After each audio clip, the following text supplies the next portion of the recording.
Before diving further into Adobe Dreamweaver, let's talk about CSS or cascading style sheets.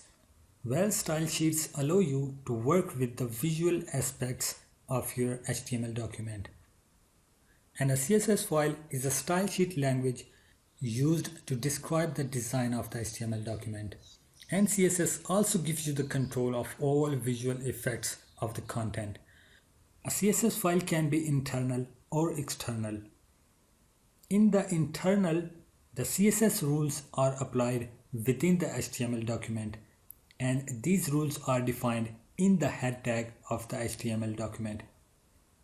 But remember, we can also use the CSS file as separate, and then we refer or link that HTML file in the head tag of the HTML document. We make some changes in the CSS file, and these changes are applied in the HTML document. And the advantage of separate CSS file is that we can link multiple pages with a single CSS file. And if we make a change in the CSS file, that change will be applied to all the HTML documents. And using a separate CSS file is more consistent than using an internal CSS. Also, this will has a small file size, as a single CSS file is relating to all the documents, so the website size will be smaller. Let's take a look at the construction of the CSS rule. A CSS rule is consist of two parts, a selector and declarations. A selector may be a tag or a custom division ID. And the declarations are properties of the selector. These declarations tell the selector to apply this style to that tag or ID. And whenever that selector is used, these declarations will be applied. For example, here we have a paragraph tag as a selector, and the declarations tell the selector to change the color and the font of the paragraph tag. Means if we apply this tag around any text, then these declarations will be applied on that text, and the color and the font of that text will be changed. And wherever this paragraph tag is used, there these declarations will be applied. And in Dreamweaver, we can work on CSS files very easily. Now let's move on to the Dreamweaver to work on the CSS. Now let's dive into Dreamweaver to play with CSS. Whenever it comes to work on CSS, the Adobe Dreamweaver application provides you the best ever platform to work on CSS. In fact, Dreamweaver CC provides you the more advanced CSS designer panel. Before working on CSS, let me show you something about CSS. Let's go to the code view, and here you can see at the top of the coding, you can see a style tag is starting here, and the style tag ends up here. And between this style tag, there are some selectors and declarators. Like take an example of this body.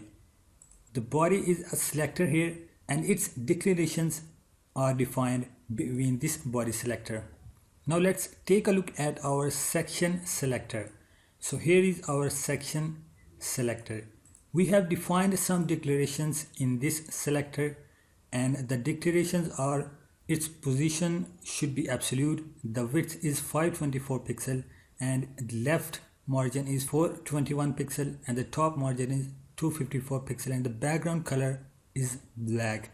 This is the hex code of the black color.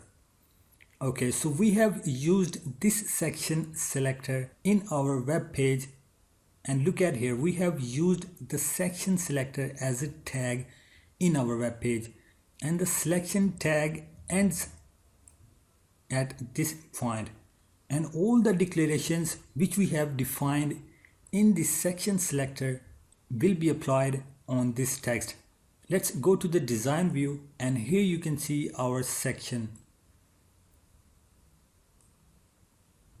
The background color of our section is black, and its width is 524 pixel, and its left margin is 421 pixel, and the top margin is 254 pixel.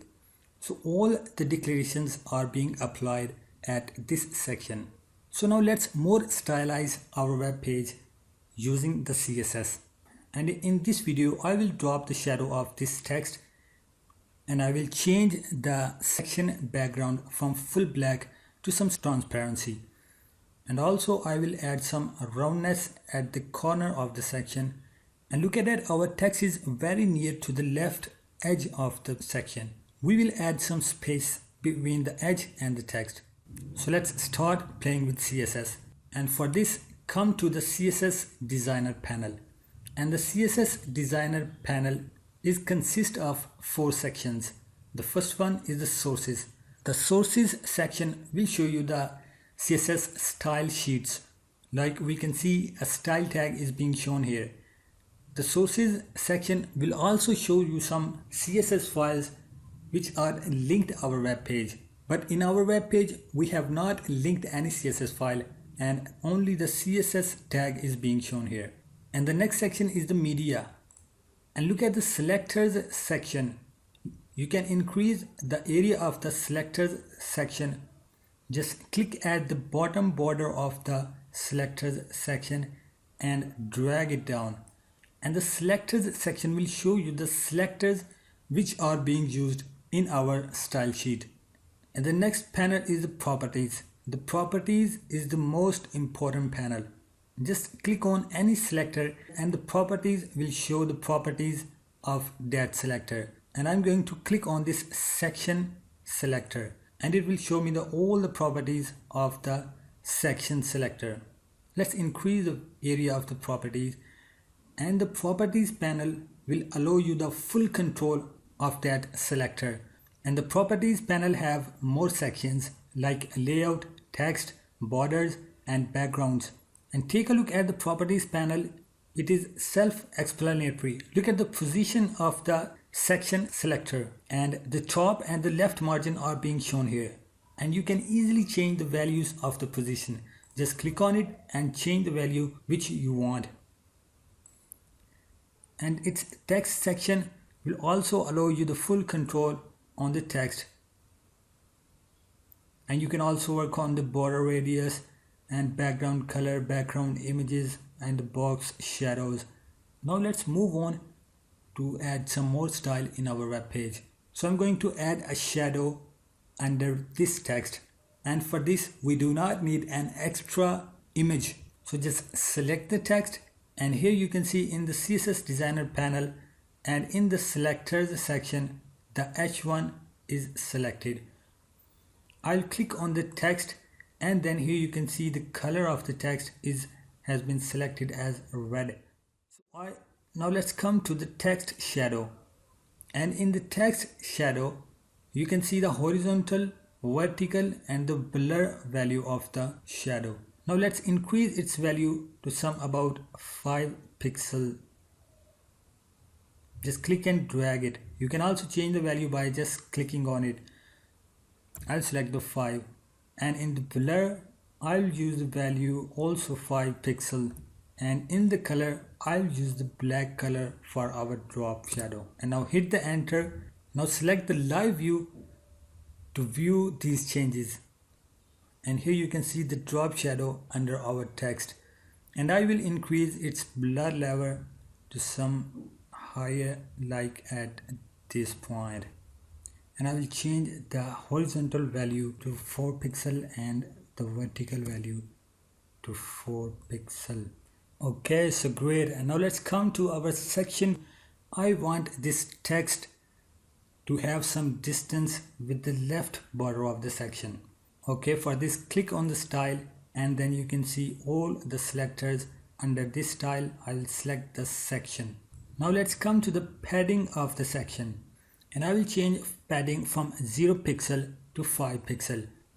And I will change the left padding value of the section from 0 to 5 pixel. And here you can see that our text has been moved 5 pixel to the right. But I want 5 pixel padding from all sides. So check out this button. If I click on this button, then you can see that the symbol has been changed and it's showing that it has linked all the values. And now if I select this value and then hit the enter, then you can see that all the values have been changed simultaneously. Okay, so now let's come to the background color of the section, and here is the background color, and this is selected as black. And look at the bottom of this panel, or you can choose the eyedropper to select any color from this page. Like if I select this color, and then you can see that the background color of the section has been changed, but I want the color to be black and have some transparency. So just select the black color and then choose the RGBA value instead of hex. If I click on it, then you will be able to see this code. The RGBA represent the red, green and blue color. And the first 3 digits shows the RGB value. The first for the R, the second for the G, and the third one for the B. And the fourth one is the A. And if I select this value and hit the enter key, look at that, the black color is selected. But our concern is with the A value. Let's change the value of A from 1 to 0.5. Select this value and hit enter, and here you can see that our section has some transparency.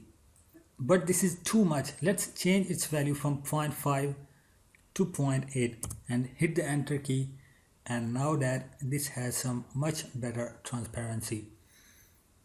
And I also want to add some roundness at the corner of the section, and for this just come to the border radius, and in the border radius link all the values and change its value from 0 to 30 pixel, and then hit the enter, and here you can see that our section has now some roundness or border radius. Let's change it from 30 to 40 pixels, and now this looks much better. But I do not want the border radius at the left upper and the right bottom corner of the section. So for this, just unlink the values and then select 40 pixel to 0 pixels. Hit the enter, and here you can see the section is looking much better than before. Let's preview this page in a browser, save it, and then preview this page in Firefox. So here is our web page and looking much better. Let's close it. As you have seen that the working on the CSS is much easier in the Adobe Dreamweaver CC. And in Adobe Dreamweaver CC, look at the properties of the CSS. These are more descriptive and self-explanatory.